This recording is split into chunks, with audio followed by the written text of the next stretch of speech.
യുദ്ധ സാഹചര്യങ്ങളിൽ ഒരു പ്രധാന ഭീഷണിയാണ് ഡ്രോണുകൾ. റഷ്യ-യുക്രൈൻ യുദ്ധത്തിലും ഓപ്പറേഷൻ സിന്ദൂറിനിടെ പാകിസ്ഥാൻ സൈന്യവും വ്യാപകമായി ഡ്രോണുകൾ ഉപയോഗിച്ചിരുന്നു.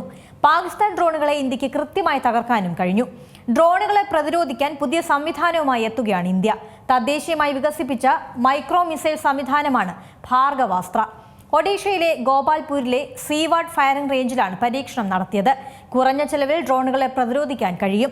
Solar defence and aerospace limited ആണ് രൂപകൽപ്പന ചെയ്ത് വികസിപ്പിച്ചെടുത്തത്. കൗണ്ടർ ഡ്രോൺ സിസ്റ്റത്തിൽ ഉപയോഗിച്ചിരിക്കുന്ന മൈക്രോ റോക്കറ്റുകളാണ് പരീക്ഷണത്തിന് വിധേയമാക്കിയത്. 2.5 കിലോമീറ്റർ വരെ ദൂരത്തിൽ വരുന്ന ഡ്രോണുകൾ കണ്ടെത്താനും ഇല്ലാതാക്കാനും ഭാർഗവാസ്ത്രയ്ക്ക് സാധിക്കും. ജാമിംഗ്, സ്പൂഫിംഗ് പോലുള്ള സോഫ്റ്റ് കിൽ സംവിധാനവുമുണ്ട്. കുറഞ്ഞ റഡാർ സിഗ്നലുകളുള്ള ലക്ഷ്യങ്ങളെ കൃത്യമായി കണ്ടെത്താം. ഭാർഗവാസ്ത്രയിലെ ഇലക്ട്രോ ഒപ്റ്റിക്കൽ സംവിധാനം ഇവയെ സഹായിക്കുന്നു. ഡ്രോണുകളെ കൂട്ടമായി നിർവീര്യമാക്കാൻ സാധിക്കും.